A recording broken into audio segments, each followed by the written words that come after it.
I think the common misconception is that to get the full Welsh adventure weekend you need to go all the way to the west coast. But Carmarthenshire is just 3.5 hours out of London and seems to be the best kept secret in Wales. First stop on our adventure weekend is Breckfast, a mountain biking trail centre built by Rowan Sorrell. I meet Rowan riding with his mate Andy and we hit the trails to see what all the fuss is about. Here in Breckfast we've been able to build the full range of trails, so we've been able to build from green, blue, red and black, so literally we can build for everyone here. So sort of like a ski resort, the same gradings as yeah. The lower grade trails, they're easier to ride, there's not so many features.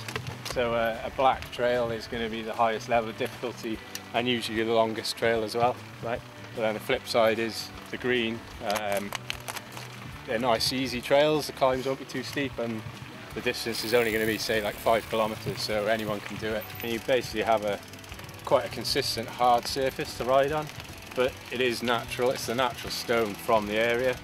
There's lots of features, big corners, banks, you know, it's exciting to ride, but safe as well. Yeah. Just about anyone could roll through most of this, but you know, the really good riders can fly through the air on it.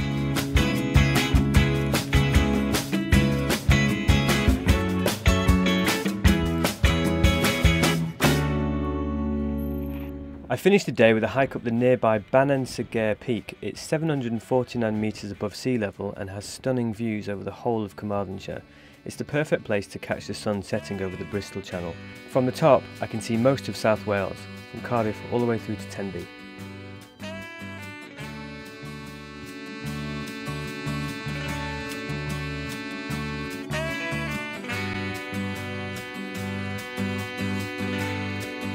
It's day 2 and we're at Carmarthenshire Paddlers, an outdoor adventure centre on the banks of the River Tevy.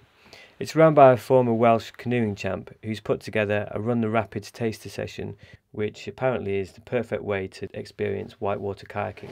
We're going to do a bit of kayaking today, so we're going to get you kitted up, get you some wetsuits, get you some wetsuit boots, get you some paddles and whatever, and then we'll get you a kayak and we'll get on the river and get going. Anybody of any level, any ability, can just come do a little bit of a session to work out how to go forwards, how to go backwards, how to turn, so we can get into safe spots. And then we just get on this.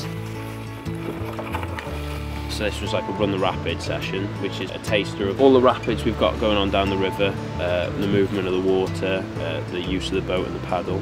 And then you can build from this, so we can do longer trips on the river or shorter bits of the river. You can go from here all the way down to the sea as an overnight trip, so you'd go from here, you could stop, camp or just sleep out under the stars. If you give yourself 2 days from here to the sea, you won't be pushing it too hard. And it's like this all the way down, pretty much? Or it's as beautiful as this all the way down? For sure, yeah.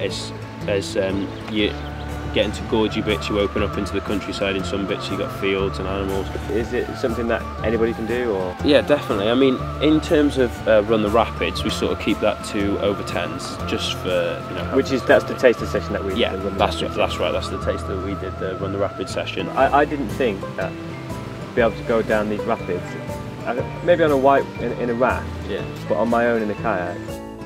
You know you're always safe, you've always got someone with you know, even if it is me.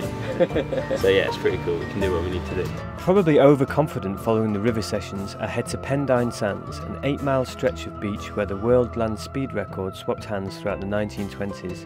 Now it's home to Morpher Bay Adventures, a company that uses the flat sands to do land yachting when it's windy.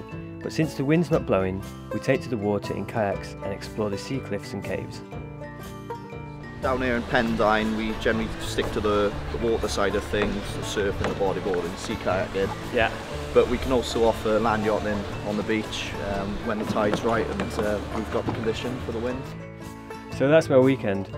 I met some really cool people, I stayed in a very welcoming pub and I climbed one of the best peaks I've ever been up in the UK.